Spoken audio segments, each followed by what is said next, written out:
Cyril Hanouna pas fan de Léa Salamé? La métaphore est toute trouvée ce 5 mai 2025. Cyril Hanouna a violemment taclé Léa Salamé qui l'accuse de ne pas savoir tenir son plateau après des blagues polémiques dans Quelle époque, ce week-end, l'émission Quelle époque sur France 2 a encore fait parler d'elle. Aux commandes, Léa Salamé, flanquée de son sniper attitré Paul de Saint-Cernin, a laissé passer deux blagues très acides. L'une sur Nicolas Bedos, condamné pour agression ce *UL, l'autre sur Louis Sarkozy, dans l'ombre des affaires de son père. Et si une partie du public a ri jaune, un téléspectateur en particulier est monté au créneau, Cyril Hanouna. Au micro d'Europe 1 ce lundi 5 mai 2025, l'animateur a tiré à balles réelles sur Léa Salamé qui en a pris pour son grade. L'ex-patron de TPMP n'a pas mâché ses mots. Léa Salamé, elle est sympathique mais elle est encore en Ligue 1, elle n'est pas en Ligue des Champions. Une attaque bien sentie, doublée d'une comparaison avec Michel Drucker, lui aurait désamorcé. Il n'aurait pas laissé passer la vanne. Il aurait protégé son plateau.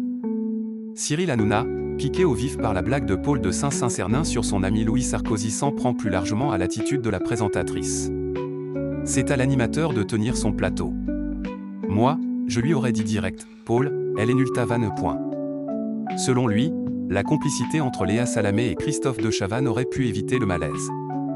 Mais visiblement, il attendait plus de contrôle, plus de répartie, plus de professionnalisme. Elle va jouer la Ligue Europa, mais la Champions League, ce n'est pas encore pour maintenant.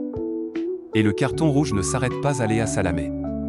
C'est tout le programme qui, selon Cyril Hanouna, se prend un peu trop au sérieux. Je suis sidéré par le niveau de ce talk, lâche-t-il. Fogiel, c'était autre chose. Là, ils sont dans le ventre mou de la Ligue 1. Même les invités, pourtant prestigieux, n'impressionnent pas l'animateur. Les invités, on s'en fout. Ce n'est pas ça qui fait l'audience. Et de rappeler ces chiffres, TPMP faisait le 2,5 millions avec Fabien Le Séhuvre et Michel Marie. Sans buzz. Sans gros nom. Le message est clair, entre la satire et l'impertinence, il y a une ligne à ne pas franchir sans en assumer la responsabilité.